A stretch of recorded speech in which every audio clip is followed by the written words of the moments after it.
she has farts every morning that either sound like somebody playing the trumpet, like yes, or a duck, one or the other, or a fucking 87-year-old man, which I find.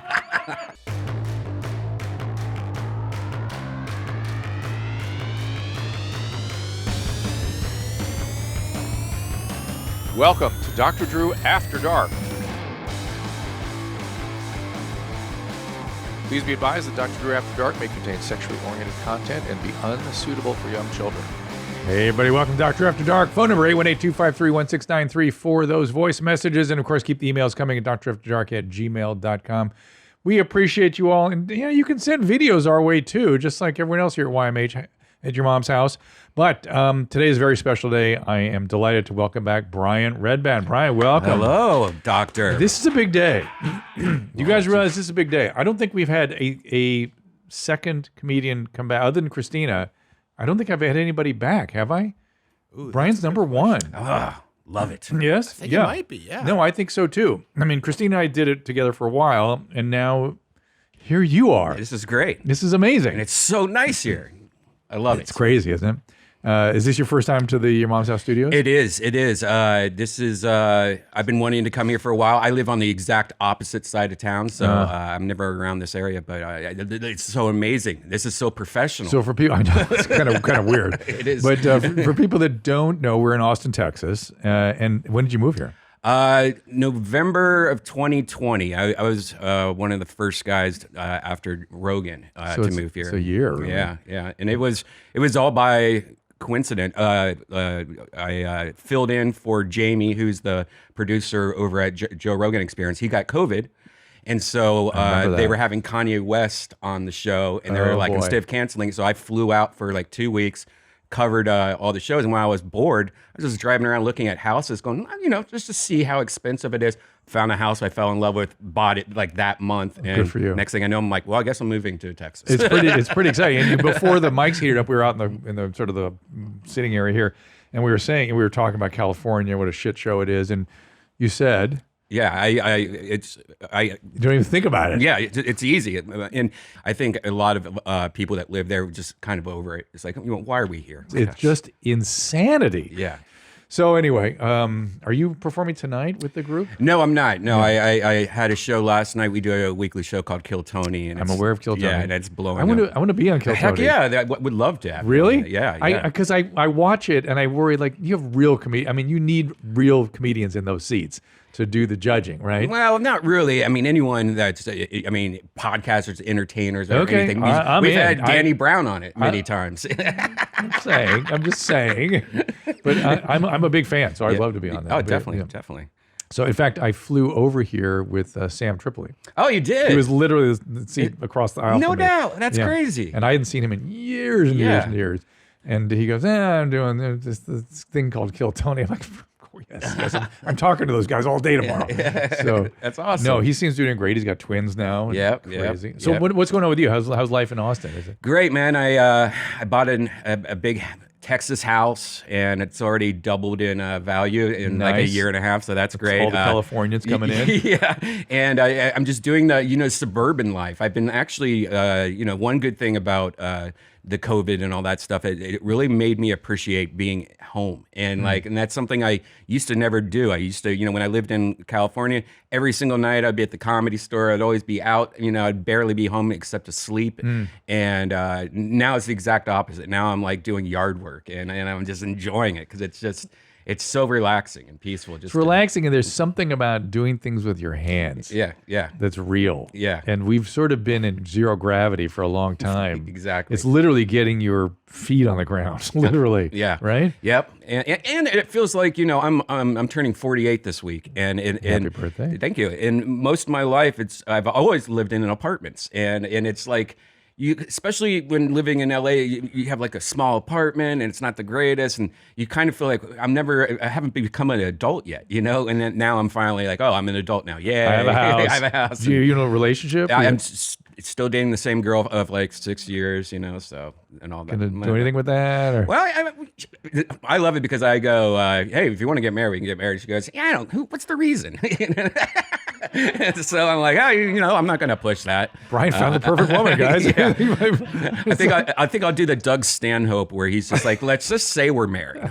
Like if you want a ring, we wear a ring. Just tell everyone we're married. I like that. I'm blanking on his wife's name. Bingo. Yeah. Bingo sent me a beautiful box. I helped her with some stuff. Was it just dead animal parts and stuff? No, she is a no. She's funny that way, but she's a lovely person. If you ever really talked to her. Yeah, and she sent me this box, and she put a little message on top, and it was a bunch of like veils and things, and beautiful scarves and things. And my daughter fell in love with the whole box. She's like, who sent you this? Princess box. Bingo sent it to me. Bingo. Yeah. No, they are. I don't know how I feel about those two because I worry about them, but I admire them. Yeah. I admire how they live their life. Well, I guess I don't know if he's still doing it. He quit drinking for a month or something like that. Good for him. Or, he's always been my canary in the coal mine, so it kind of worries me when he stops drinking. So Doug has to stop. Oh, shit. Yeah, Doug is, they just embrace who they are. I just love that about them. They just are who they are. Yeah. And people would think that he even thought I would be judgmental or something of him. If he wants help anytime, I'll be happy to help him. I know things to do to help. If he doesn't want help, I love him just as much. He had me write the foreword to his book. Yeah. And did you read that book? Oh, yeah. I think I have a part in that book. That's right. You're in there. Yeah. It is, it's Fear and Loathing on steroids. Yeah. Mm-hmm. The Hunter S. Thompson wishes he could have been what Doug Stanhope did. I couldn't believe it. And I also couldn't believe he asked me. I thought I was being punked. I really did. I said, "What's your friend Depp doing? Can't Johnny Depp write it, or do you want him to write it?" No. I was like, "Okay, I'm delighted to. Thank you." And I meant every word I said in that intro. Like, reader, prepare yourself. Yeah, this is something. Yeah, this is a life lived, man. And I worry that he's going to hurt himself. That's all. I just worry about both of them getting hurt. Yeah, that's all. Last time I saw him, he came down to do a show a few times, and he looked great. He looked healthier than ever. Good. He has looked good lately. Yeah. Does he live near here? No, he's still in Bisbee, Arizona, and stuff. Arizona. That's right. I just think of him somewhere out. Yeah, in the middle of nowhere. Yeah. Well, Doug, we send you nothing but love, man. He is a talent that I don't think could ever be reproduced. No, it's impossible. A life that can never be reproduced either. And he, in terms of him stopping drinking, I'm glad he's able to do it on his own if that's how he wants to do it. But because he hates recovery, because his mom used to drag him to meetings when he was a kid. And he just hated it. And I totally get that. I get that you get sort of inoculated in a way that it's not good. Yeah. So. And tell me more. So you're doing shows. You still doing traveling? Shows, and I do Kill Tony, and I also do a comedy show once a week. Out here. Yeah, it's something I was doing in Los Angeles, mostly at the Ice House in Pasadena and stuff. And it's just called The Secret Show. And out here, it's great because it's the first time comedy is so huge here that it's called The Secret Show, and I don't even put a lineup. I don't even tell you who's on the show, and it still almost sells out every week, and it's just amazing. So it's Texas has been really good to me so far, and I feel like I've gotten exposed now to the spectrum of the podcast comedy world. Mm-hmm. I was naive to a lot of it. I lived in Corolla's world. I've sort of teamed up with him for a long time, and then now I lived in Christina and Tom's world. And as a result of being in their world, I got Kill Tony and Skanks and Are You Garbage? And, I love those guys. I love those guys. Yeah. Why didn't I know about that stuff? I just found out about them. And I feel like although this is, I don't know if it's a golden age, but it's an important age for comedy. Mm-hmm. But the podcasting is a major, major piece of it, isn't it? Mm-hmm. Yes. It's because when I was on Skanks the other day, have you ever been on that show? Oh yeah, I've been to every single Skank Fest. I'm going to the next one. The Vegas one? Yeah, I'm planning to go. There. Yeah, I'm planning to go. There. I always wanted to go to the Juggalo gathering, but that seemed a little too dangerous. Too much. Yeah, I don't want to. So I feel like the Skank Fest will be I go to Jason Ellis's thing, Ellis Mania, and that I sing the national anthem at his fighting events there, and you think that's funny? It's what I do. And then Skankfest feels to me like the next level. Like we're going to the next level. Yeah. Not quite Juggalo, not quite the Gathering, but Skankfest. But I love those guys, and I already knew some of them already. I guess I knew everybody already by the time I'd been on there. But I cannot believe how much weed they smoke and still function at the level they function. Yeah. I literally can't believe it. They are fast and sharp. I had trouble keeping up at first. I was not stoned. Lewis did so many dabs. I didn't know somebody could do that. I didn't know it was possible. Yeah. And breathe. Yeah. And it didn't seem to affect him at all. Well, that's just because he does it so much, right? Their tolerance There is is so tolerance, crazy. but even I was thinking that time, I'm sure is tolerant. But then he had 7 more dabs. I'm like, Jesus Christ! At a certain point, you break through the tolerance. Do me a favor, if you guys wouldn't mind, would you put up the Barry Chechnyan, the gay Chechnyan gangster from Barry on the screen here, and you tell me, Brian, if this does not remind you of Mr. Luis Gomez. Do you tell me? Because they showed me a video and I was like, oh no, wait a minute, come on now. Yeah, there he is. Now let's see him as a. Oh my God! Right? Am I right? That's hilarious. I mean, if Lewis didn't have eyebrows, I guess. Right. It's just the eyebrows. That's the only difference. He's had what's called alopecia totalis, right? And so he's lost all his hair. Lewis just lost the stuff on top of it, but they look exactly the same. Wow. And they have the same mannerisms. They hold their head the same way. It's very disturbing. So there you go. I think Lewis is playing a gay Chechnyan gangster on Barry. I think that's what's happening. He just shaves his eyebrows. Look at that. Look at those pieces. Oh yeah, it's hilarious. So if you see him again, please mention. I'm going it to. seemed to bother him that I brought this up. Definitely, he didn't like it. It's the no eyebrow thing. I think It bothered him, and I felt bad afterwards. I thought I really don't want him to feel bad. This guy's name is Anthony Carrigan, the actor, and I didn't want him to feel bad about it. It kind of was a compliment. I'm a huge fan of this actor and the character he plays. I'm not kidding. I'm a fan of Lewis's. Yeah, you're like, hey man, you look like this guy with alopecia. Yeah, but I'm a big fan of his. But Lewis knows he doesn't have hair, right? Is it a mystery to Lewis? But that's the only similarity here. Bullshit. Put them up side by side. I swear to God, you'll be shocked. Oh, please. Now, I think he didn't like the gay comparison. I think that bothered him. I do. Look, any of those pictures. Look down. Go. Yeah. Look at the fourth one in. The fourth one in. 1, 2, 3, 4. You see that picture? Yeah. Put that up. And you tell me that doesn't look like that guy? Yeah, I mean it's pretty. Come on. I see it. I think it's exactly the same. Exactly the same. Maybe Lewis dude. is a little bit gayer than this guy, but if that's what bothers him, that's where you're going. Well, you call me gay? Right? I mean, come on, you That's guys. funny. Seriously, it's the same dude, just with eyebrows. No, yeah, they definitely both don't have hair. No, come on. All right. Anyway, let's get on with the show. Let's do some voice messages. Let's get something. Brian, you're going to help people. Right? You Great. ready? Everything good with you otherwise? Anything Absolutely else? great. Yeah. You and are you still producing Rogan's thing? I still work for Rogan. I'm more of like just in case of emergencies kind of guy. Weren't you going on the road with him a lot? I was back in the day. Yeah. Yeah. Back in the day. And now you just do it yourself. And you Yep. do it Kill Tony. And Yep. everything. Okay, great. All right, here we go. We'll do some voice messages. Yes, let's do it. Yeah, about some browns. Oh, well, lovely. Hey, Hitler. I was just wondering about the girl from Poltergeist who died from a bowel obstruction. And I was just wondering if that could happen to me. Could I just, fail to shit enough to where I have this happen to me? I've got shit enough to where I've, worried about it, but, this is something that's, fucking edging on my conscience. Drew, could you just solve this for me? Could I just, not shit enough to get a bowel obstruction? I get it. And then die like this girl from Poltergeist?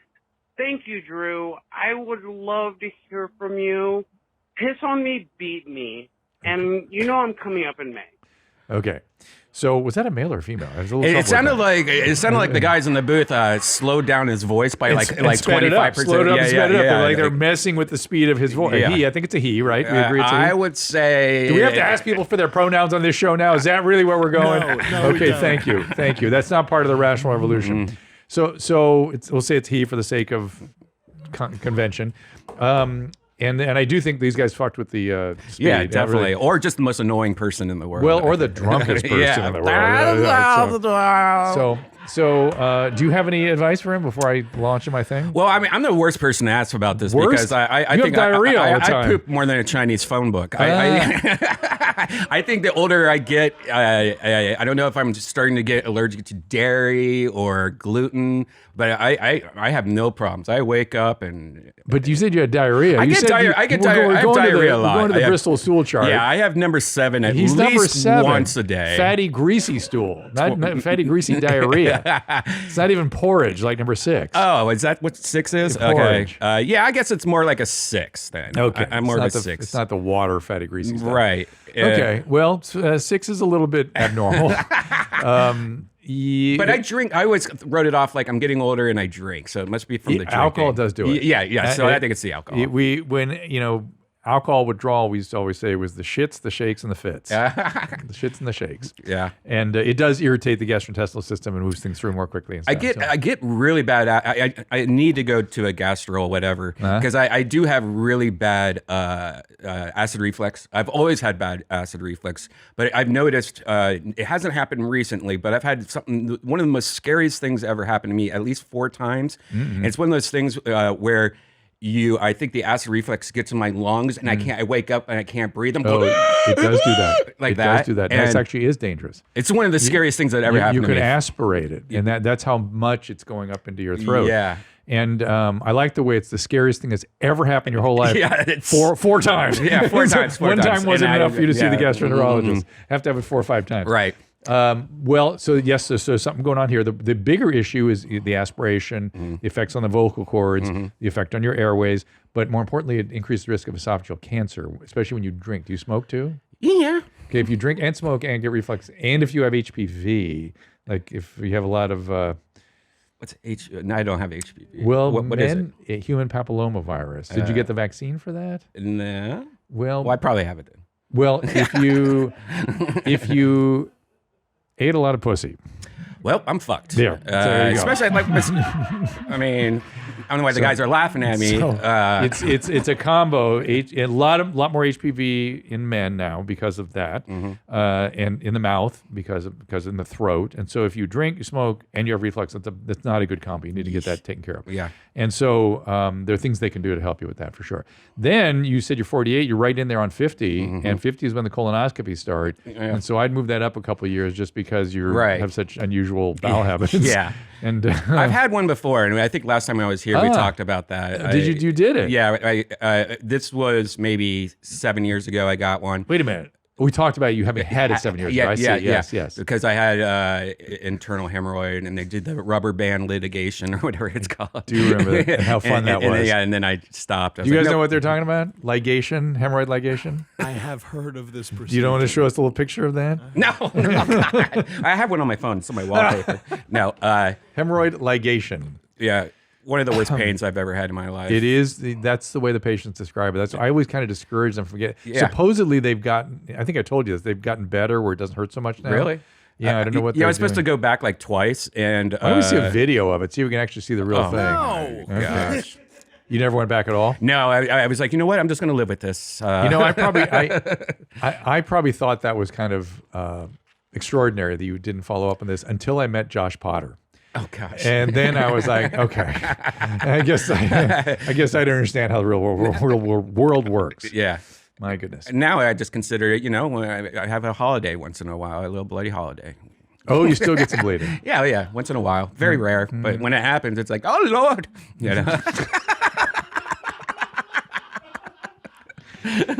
And let's get another voice message in here. Let's see if we can get off the poop or to a different poop setting, topic, different poop topic. Oh wait, I didn't answer his question. Let me answer his question. So as you see, my friend, you do not get bowel obstruction from colon filling up with stool. I present to you case A, Mr. Any. He has not pooped in 3 weeks. He doesn't get bowel obstruction. You don't get bowel obstructions from things accumulating in your colon. You get something called toxic megacolon, and you can get decreased motility of the colon, which can give you trouble years later when things don't move through your bowels normally, but that is not an obstruction. I mean, that's kind of a different thing. When we say a bowel obstruction, we're talking about a small bowel obstruction, and those are sometimes just unlucky. You just get something that plugs in. More often than not, it's a adhesive band from a previous surgery, like an appendectomy or a pelvic or something else, where they got in there and it caused some scarring, and then the small bowel gets tied up around it, obstruct. And it is kind of hard in today's world to die of a small bowel obstruction, because when people come in with that kind of belly pain and they have even a hint of a surgical abdomen, they get a CAT scan and you go right to surgery. So I don't know what the woman did from Poltergeist. Do you know this story? No, I don't even know. She must have sat home and not come to the medical attention. I mean, that is really unusual to die from a small bowel obstruction. Now, if it goes too far, the bowel dies, and then you get septic. And if you then come to the hospital, it can be tough to retrieve you. It can be tough to bring things back. Now, we're from our sponsor, BetterHelp. You know, I talk a lot about BetterHelp. I have been extremely pleased with, first of all, the access to mental health services that they've been providing and the quality. Patients, friends, family, they all have been extremely pleased with the providers there, as have I. Now, it can be tough to train your brain to stay in problem-solving mode, right, when you're faced with a challenge in life. But when you learn how to find your own solutions internally, you do it yourself, there's no better feeling. A therapist can help you become a better problem solver, making it easier to accomplish your goals, no matter how big or small. If you're thinking about trying a therapist, BetterHelp is a great option. It's convenient, accessible, affordable, entirely online. Get matched with a therapist after filling out a brief survey, and switch therapist anytime. You'll be happy with the services you get, and no time any longer for stigma or worry about meeting somebody in a waiting room. Nonsense. When you want to be a better problem solver, therapy can get you there. Visit betterhelp.com/afterdark today to get 10% off your first month.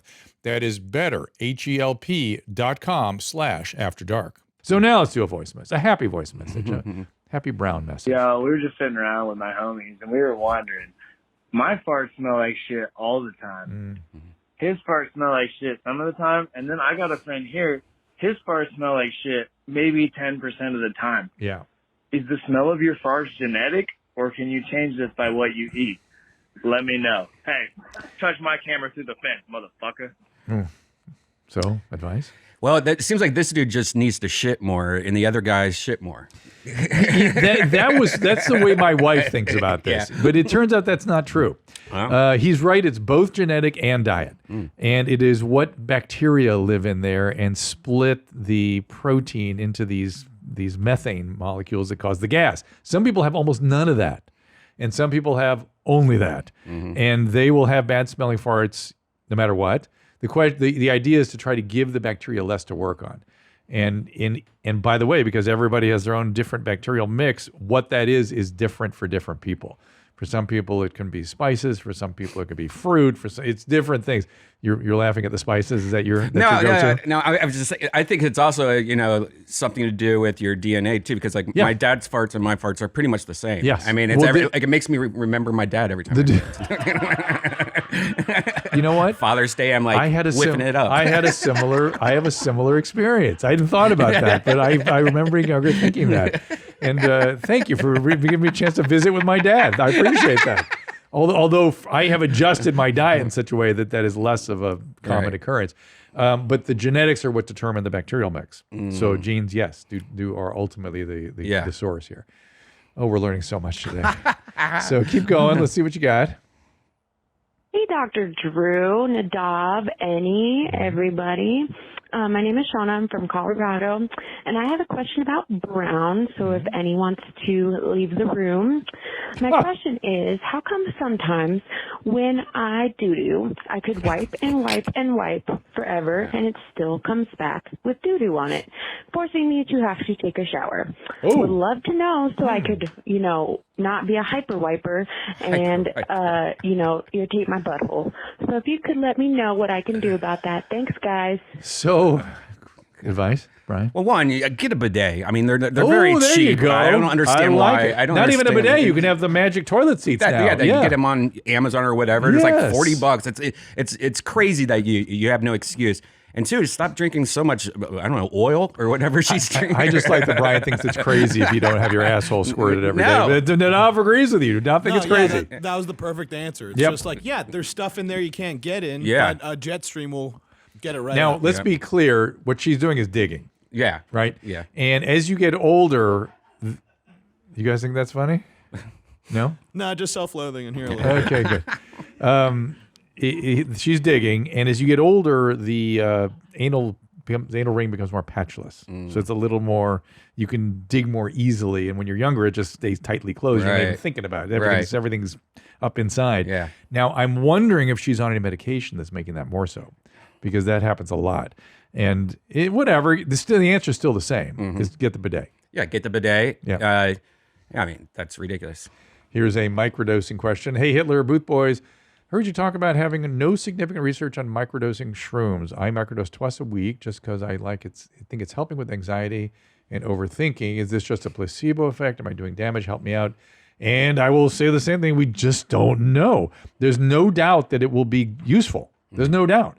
What we don't know is how much, how long, how frequently, and what the risks are. We have no idea. Do you have anybody saying anything different? I've done mushrooms my whole life, but my girlfriend, she does microdosing, and she does the whole thing. Psilocybin. Yeah, and she does the grinding. She puts them in the little capsules and everything like that. And every day or twice a week? I think she does it every day. Yeah. But she had an experience the other day, though, where it was too much, even though it's the same every day. And she was tripping her balls off. And it accumulates. Yeah. It accumulates. So, and there's no data to know what to do. They're doing it. They're collecting the data.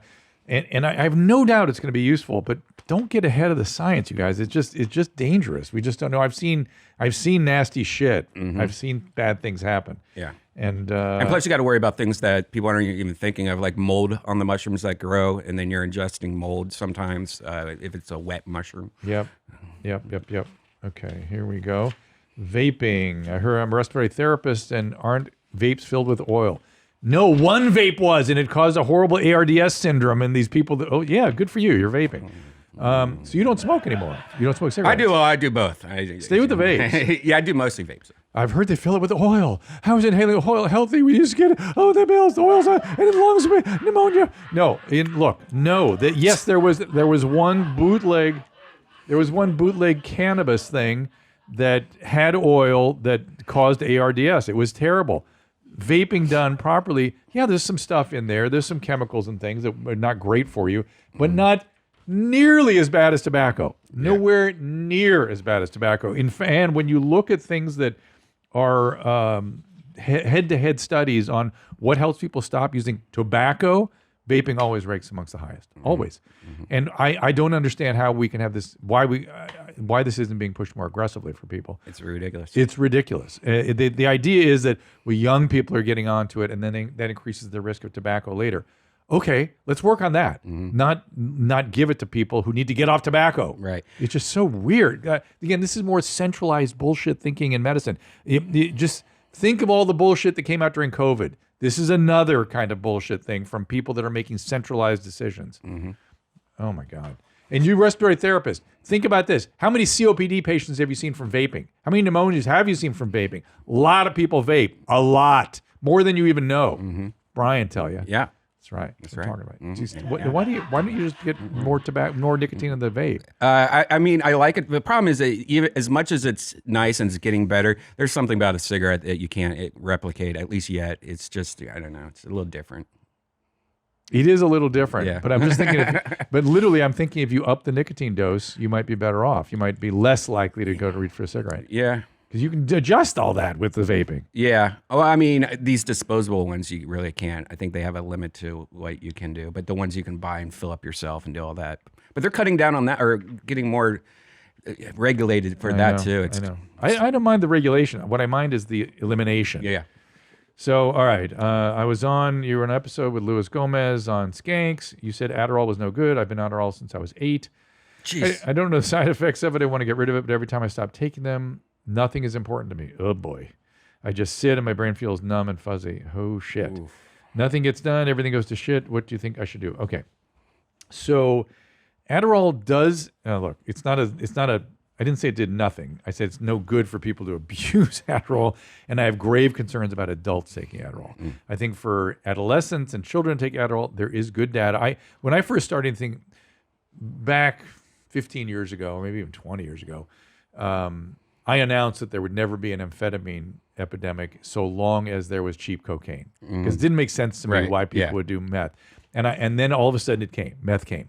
And I thought, well, of course, it must be all the Adderall we're prescribing. And so I kept an eye on that literature very carefully because I thought I was going to prove that, oral prescribing in adolescence was causing amphetamine addiction. Turns out it's the opposite. You're less likely to use amphetamines if you take these medicines in adolescence. If you take them in adulthood, it flips. Oh, yeah. The adults are crushing it up and snorting the Adderall. It's a whole different thing. Yeah, it's a different thing. But in childhood, it also has some therapeutic value and development. A lot of things look good for it in childhood and adolescence. So I'm not assailing it there.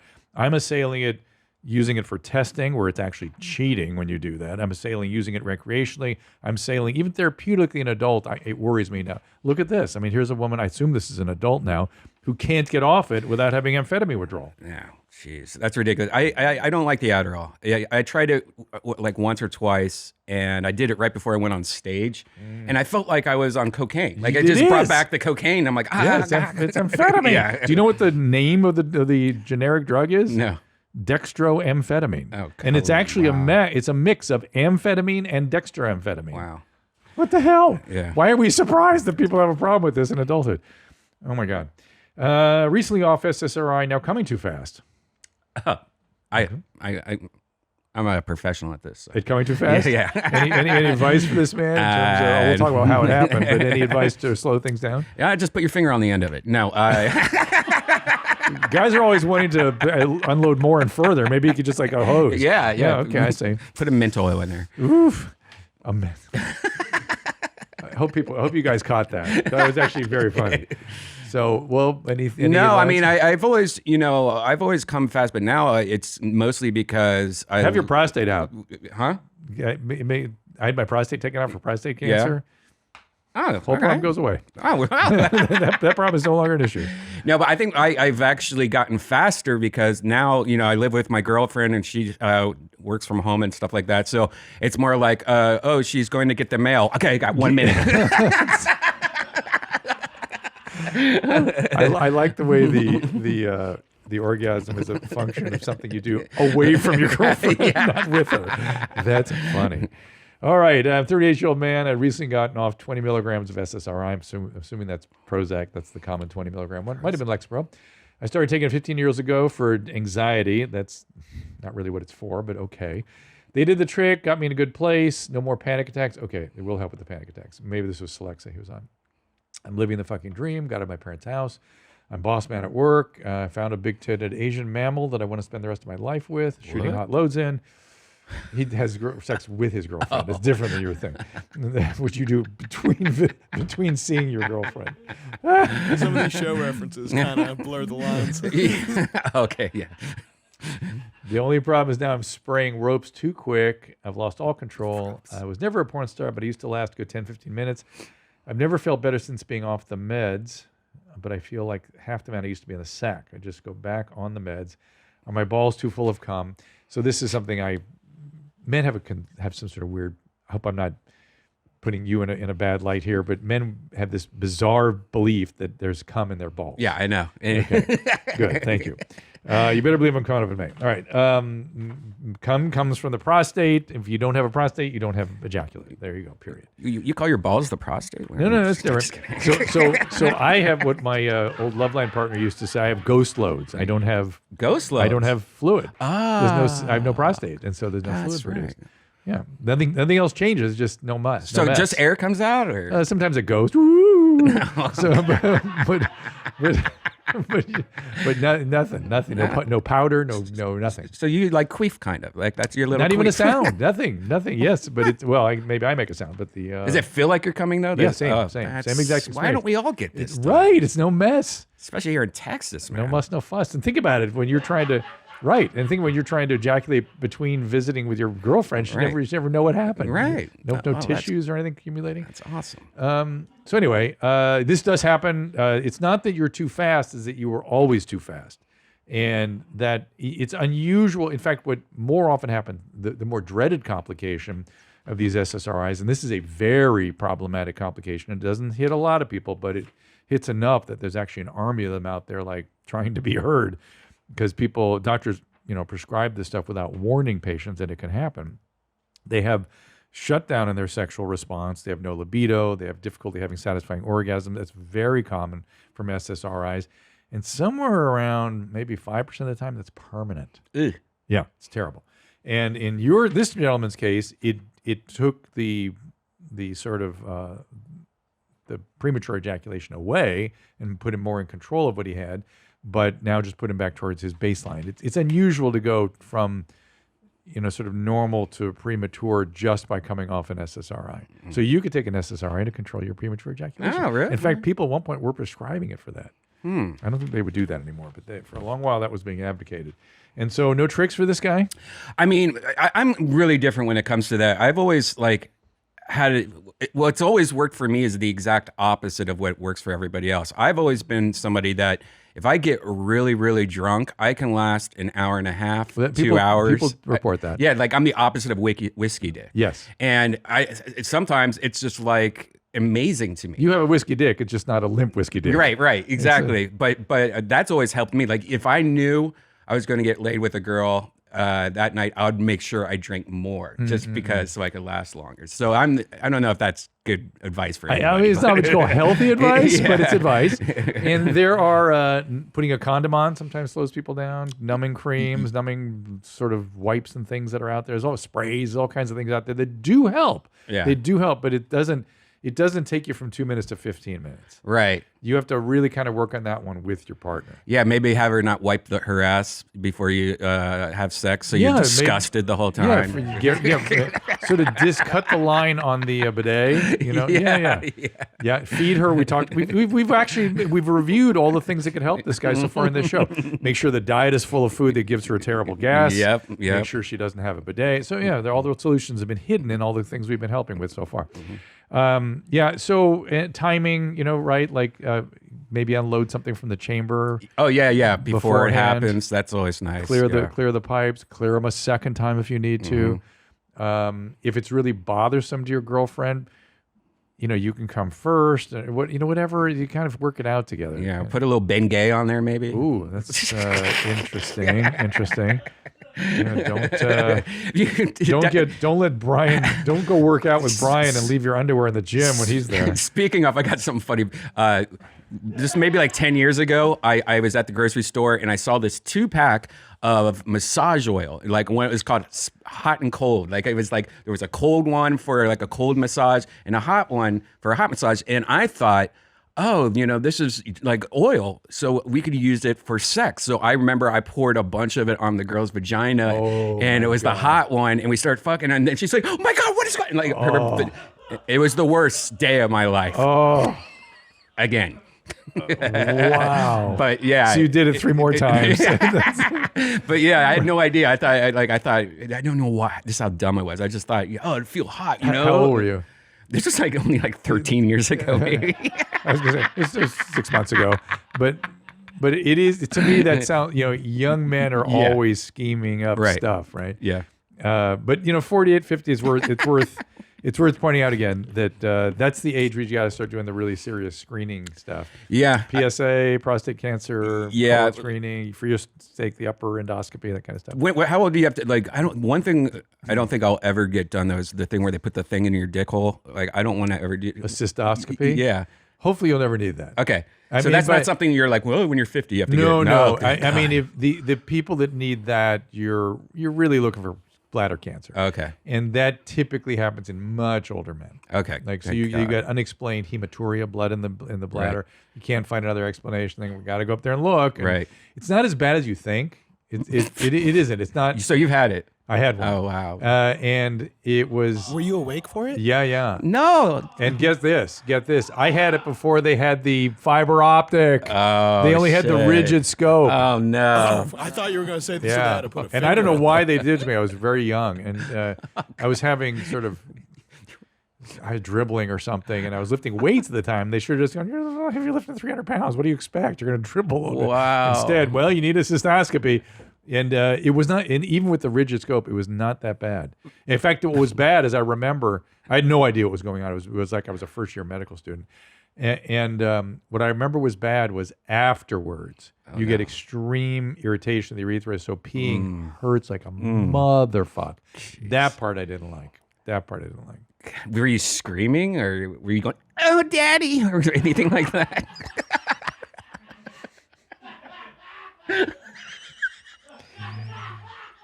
Oh God. These are prouder moments for me, you know. They are. When do I get to kill Tony with you again? When Very soon. Because if this is sort of a version of how I'm going to feel, I'm ready. These are proud moments for me, I tell you. All right, another voicemail. We have a voice message out there. Yeah.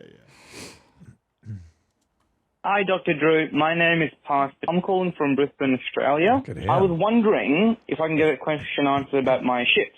Of course. So, when I was a bit younger, my shits were quite good. Like, I would have them regularly in the morning and, I don't know, possibly one in the afternoon or evening. But now I'm finding they're very irregular.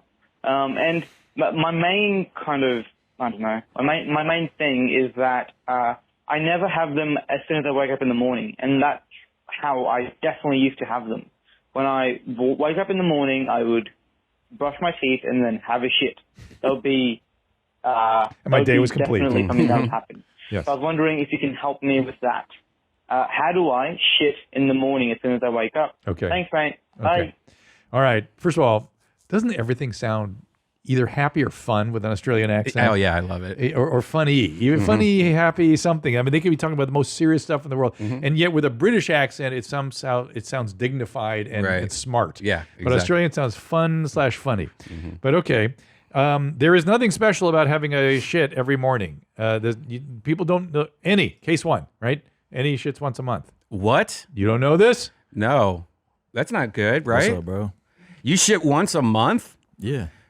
I mean, no. Twice a month. It's more like twice a month. That cannot be good, right? Well, that's a lot of poop in you. yeah, but it's outside his body. It's in the colon. The colon is a tube that is outside your body. Right, but... Right. And it's not great for the motility of the colon, so I worry years down the line he might have some trouble, but I don't know. I don't necessarily. He seems to have no trouble. The odder thing is about how he does all this. He cries?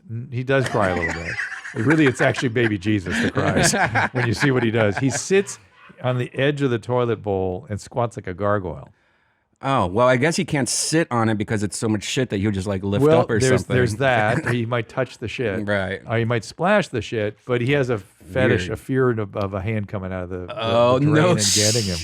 And so, Fake news. It's fake news. This man is constantly spreading this fake news. so anyway, the point is, these gentlemen have enlightened me to a few things. Turns out that's not all that unusual internationally to squat like that when you have your shit, even on the toilet. Right.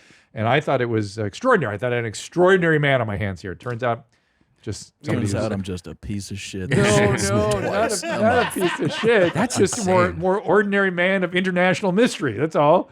So that is insane, though. Like I would hate that. I like shitting. Well, you have diarrhea, though. Why don't we get this right? I shit 4 or 5 times a day, maybe Oh, more. Jesus. I told him last time we did the show, one time I weighed it and it was like 6 pounds. Oh my God. Yeah, you don't want to do that every day. You don't that's wanna do that. crazy. I'm impressed. I think it's an extraordinary skill set. But back to our Australian friend. I can get you to where you could shit every morning. What you need to do is take some bulk, meaning like Citracel, psyllium husk, Metamucil tablets, morning and evening.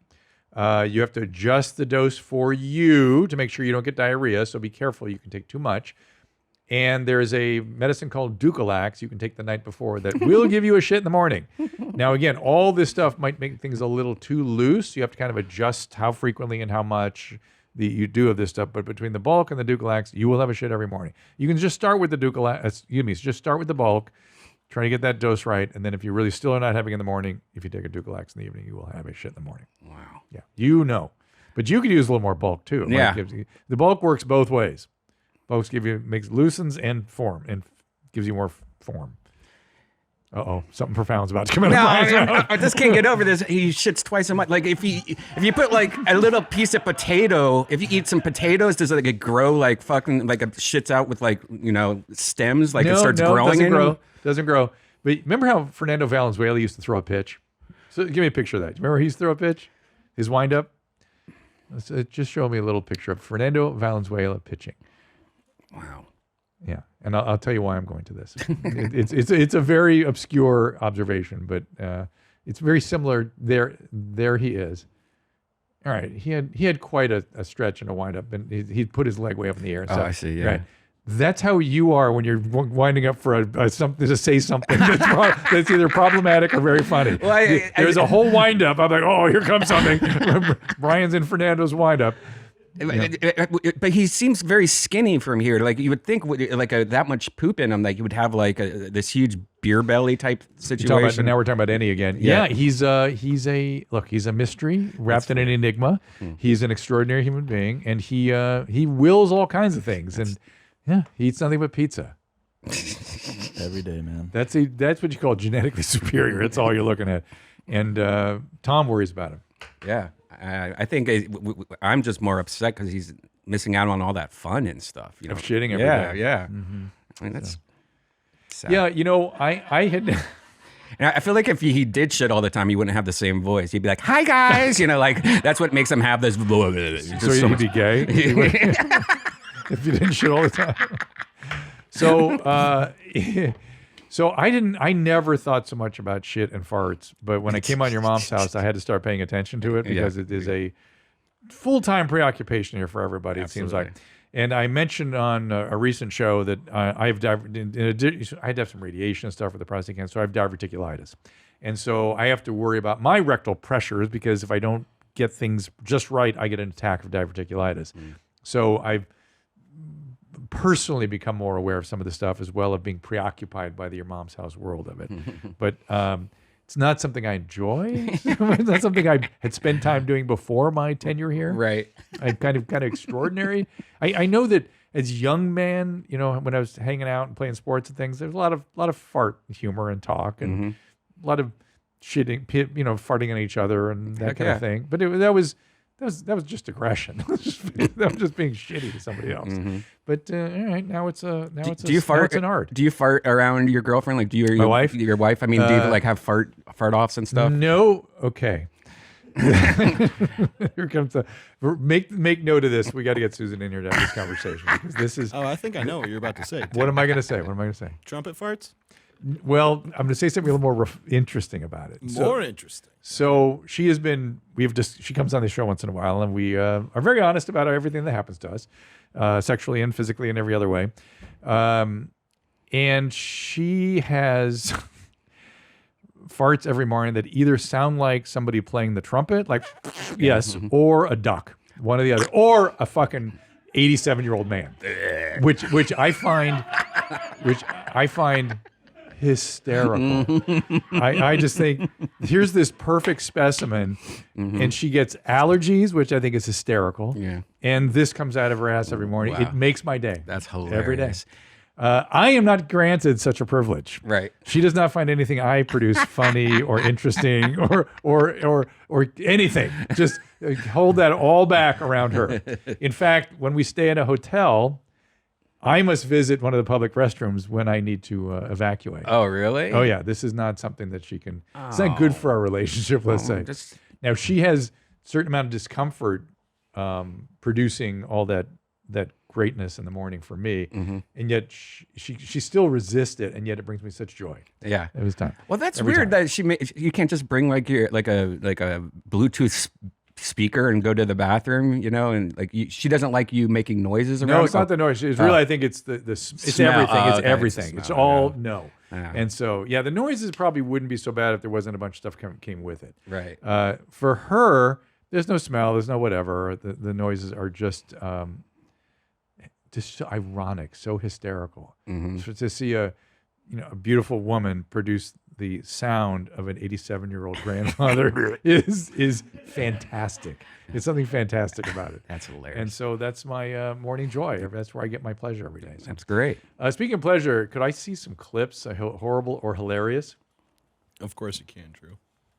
Gosh. So here, Brian, tell me if you think that this is horrible. Jeez, I hate this. Or if you think it's hilarious. Oh.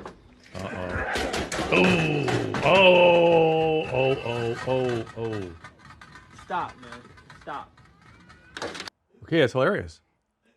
That was nearly horrible, but that was hilarious. I thought he was going to like break some legs or arms I or thought something. he had dislocated his, or broken his leg. I Yeah. thought for sure. But he's up and he's walking, so it's hilarious. Yeah, that's hilarious. That's good. He's looking like he's got maybe a back problem. Oh yeah, he's not going to feel good, Right. but it was hilarious. Look, Brian and I have the same sensibility. I can tell already. Yeah. Yeah. I don't want to see like any cigar stuff. Yeah. All right, then you guys are gonna love this next. Oh one. no. Oh shit. Uh-oh. So that guy is robbing that lady, right? Okay. He's stealing her purse. When the car pulls up alongside and stops.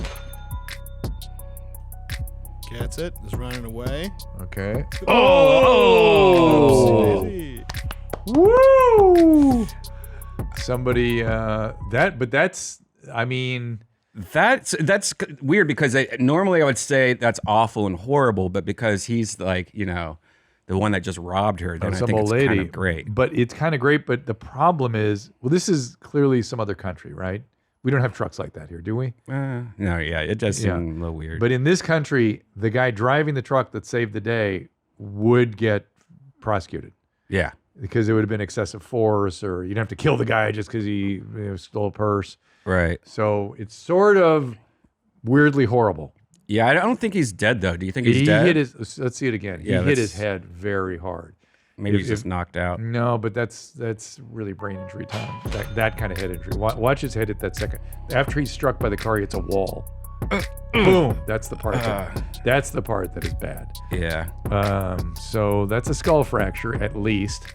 Cerebral contusion, and people don't recover very well from those. But he will not be doing any more stealing. That's that instant karma though that I love. Did you see that concert in Hong Kong where one of the things fell on one of the dancers? No. Do you guys know what I'm talking about? Yeah. And then there's like 3 different camera angles, and at first you see it, you're like, oh my god, that's awful. But then you see another camera angle where it looks like the guy just crushes his head. I don't even know how he's still alive. That's horrible. That was horrible. Yeah, Tom sent that to me the other night to upset me. Are we gonna see it? I mean, I don't have it on. I don't have it on. If you just type in Hong Kong dancer. All right, yeah. Let me see if I can find it for you guys. It's. I mean, it's brutal. Like so. You mean you first look at it, you think it's brutal, and then you see another camera angle? First you're like, oh shit, that's horrible, and then you see it. I'm like, it's like Faces of Death when you see another camera angle of it because it's. But the guy's alive, which I don't get. Oh, yeah. Let me see if I can figure that out. Yeah, is he alive? Oh, it's a screen. Yeah, it's one of this big giant jumbotron kind of thing. Yeah. If oh boy, one dancer critically hurt, but you hear he's okay. Yeah, well, I mean, he's in critical still. But, oh, well, that's not good. No. There's alive, and then there's you don't want to be alive. You know what I'm saying? Yeah. That kind of head injury, sometimes you don't want to be alive after. If you copy and paste the thing in YouTube, I found it the other day, and there's one. There's a couple of them, but there's one that has like all the camera angles, like a mega mix, like Hong Kong dancer. Screen fall. I don't know. What does Nadav watch on YouTube? Look at all that shit. Yeah, there we go. That's a lot. Maybe that third one down. Maybe that one. So watch the screen on the top left. Top left. Yeah, I believe. It's a huge screen. Yeah. Oh, Jesus. Boom. Cuts the guy in half, it looks like. And then watch, they'll show this other one, which I think is this one, where... In slow motion? I mean, it's just... Here it is. This is the bad one. Yeah. Oh, Jesus. That's terrible. Now that's horrible. That's horrible. Yeah, you know, it is as always in this category of horrible or hilarious, we're not seeing people, well, we've seen people caught on a lathe and shit like that, which is obviously horrible. But really what distinguishes horrible from hilarious is the amount of head injury. Yeah. The degree of the head injury. And that I think I read horrible. that guy was paralyzed. Yeah, really? Yeah. Oh, shit. Yeah. Pretty funny. That's not funny. What is wrong with people here at your mom's house? I don't know. What is that? They're disturbed, man. It's They Tom need to has poop infected and- everybody, yeah, right? He's the problem, isn't it? He thinks it's hilarious. Yeah. Well, it's a defense mechanism, I think. Because if you say it's horrible, Tom's just going to send you more. So But I feel like Tom is this very caring, reasonable, smart guy with this other guy that lives inside of him. Yeah, it's interesting. I don't know what that is. He's infected. It must be an infection. It infected him, and now he's like infected everybody in this building. And Brian, be careful. No. You're spending a little time here. All right. Is there a toeless brown Walmart? This is something that I saw on a previous show, and it caught my attention. I was like, I don't know what that is. Yeah, I think toeless. What does that mean? I think you're about to tell us what it. And when you say brown, I'm guessing we're back to that Toeless. topic again. Oh no. Oh no. It's not. Oh, this somebody had part of their foot taken off. Are you pooping? I love that. Hello. I know you're pooping. It smells good. Oh, wow. Don't let the audio distract you. Wow. Now, is that the lady with no foot talking, or is that the lady I think that's a sound. That's a sound that somebody put on top of this because I've seen this before. Okay. So I think this is just okay. Good. Yeah. Good. Thank you. That feels better. Now, so this is there's multiple things going on in that foot. That is probably a diabetic who had diabetic infections in her feet with bone infection and had to have that all excised, taken off. Amputated. So the anterior portion of the foot is amputated. It's possible there was some sort of injury that led to that, and that she's not diabetic. But I'm looking at the edema. She has massive edema in her leg, and she's got some chronic stasis changes. You see there by her back side of her foot, that right there. Yep, those are chronic stasis changes. And actually, that's actually like something's been pushing up against the foot there, not healing for quite some time. And she has neuropathy. That's why that stuff develops. So, and you get neuropathy and bone infection. That's almost always diabetes. And then the foot swelling, the leg swelling, is obesity and or heart failure and maybe liver disease. I'm not going to lie though. If she was skinnier and she put some lotion on her feet, you kind of like those. I kind of like that look. I don't. Yeah. I don't need. I don't. It's clean, right? Yeah, it's clean. It's clean is what the kids call it, right? It's a clean look. It's a clean look. No, and imagine like a hot girl having that. I think it'd be interesting. Yeah, it'd be unique. Isn't that what Fred Flintstone had? Probably. Fred Flintstone had something like that, and it works great when you're trying to pedal a car. Little piggies are overrated. So, what do they do for you anyway? It's just some remnant of our primate past, right? Yep. Yeah, good for you. It actually, our toes actually really are important for walking and for balance walking and stuff. Yeah, it's hard for people to navigate without that. But anyway, it's a good time. She didn't die. She got taken care of. All right. So, is there anything else for us, or was that okay? I have perhaps a return of one of your favorites. Oh, I love my favorites. I'm gonna have to give you girls an exorcism here. With my camera. Can you do that? There, okay. So I think it's just my woman's tits. Exorcism, Americans. I have to give you exorcism and get the devil out of your Twinkie lips and detwinkleize you girls, okay? Wow. What is going on? So Fed Smoker's trying to give an exorcism to some Twinkies he found at the gas station. He's using the Twinkies to exercise the girls' Twinkies. You get it? Yeah, because he calls get it. He's pretty clever. But first of all, who is Samantha Addict? Is that what the website is? Yeah, that's just a watermark. So she's not one of the women there. We need to. No, I don't. Okay.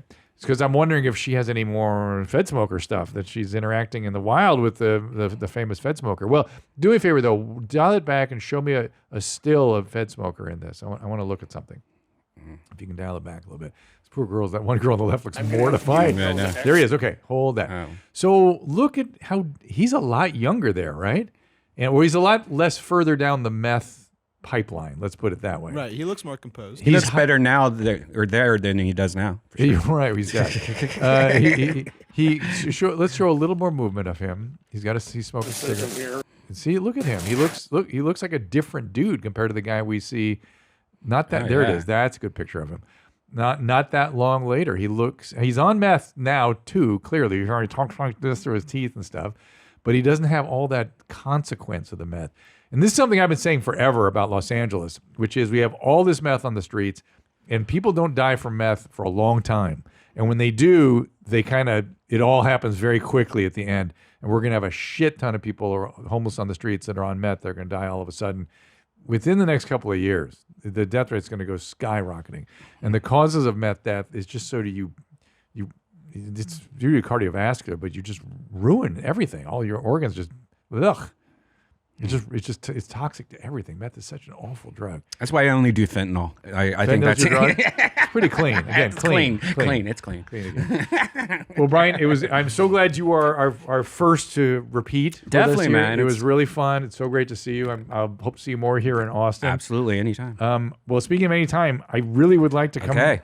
Are you the one, or do I have to talk to Tony when he gets here? Tony probably would be the number one, but either of us, I'll talk to Tony or whatever. We'll figure it out, but definitely, I would love that. All right, because I really enjoy, like I said, being with the Skanks was an incredible experience. With the Garbage Guys was experience. Yeah. I'm enjoying this comedy podcast world. Yes. It's like some interesting world has opened up to me, and I feel extremely uncomfortable when I'm at these places, but I somehow enjoy it. So I'm going to continue following down. It's very much like the experience I have here. It's like, what the fuck am I doing here? Why am I doing this? But there's something about it that's kind of interesting. That's awesome. So, Brian, anything else coming up? Want to talk about anything? No. If you, I do virtual reality about 5 times a week. It's what I think is the next thing to be after podcasts and stuff. I think, and I think it's going to catch on in the future. So is it like a podcast? It's a podcast and virtual reality. So like me and you could be talking the whole time, but we could be like, hey, let's fly around McDonald's or and like. And do you talk about new technologies and things? I do at the beginning of the show, but it's more of just being able to. I think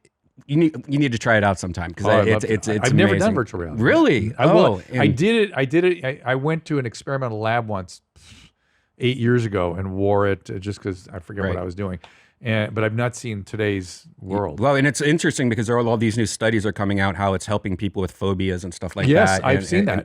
I know it makes perfect sense to me because exposure therapy, which is what that is, has way more utility than we ever knew. Right. And like God knows what else you could start exposing people to eventually when it really comes to life. Yeah. So is it there yet where you really feel like you're doing these things? Oh, it's pretty good. And I think the biggest thing that's the jump that's going to happen is Apple's supposed to release their version of AR VR in the next year or so. And I think once that kicks on, I think it's just going to blow up kind of. Because their equipment's going to be so good? Or because because they're going to do it right. And it's going to be more mainstream, I think. And, so I've been just doing this show called Virtual Redban, and it's pretty much, it starts off kind of like a podcast part. But then do you have to be on VR? No, it's on YouTube. Yeah. And then it just, it's me messing around in VR. And it's, I think in the future, it's going to be a lot more common in this space. What happens to society when porn goes full VR? I mean, it is already in VR. It's pretty ridiculous. It's society will come to a halt, right? Yeah. It'll be like COVID, except voluntary. And there'll be no way to reverse it. Right, exactly. It really actually concerns me.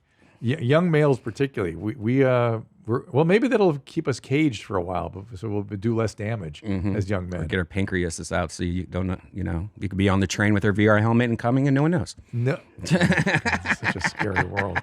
All right, Brian Redban, everybody, thank you so much for being here. We'll see you next time.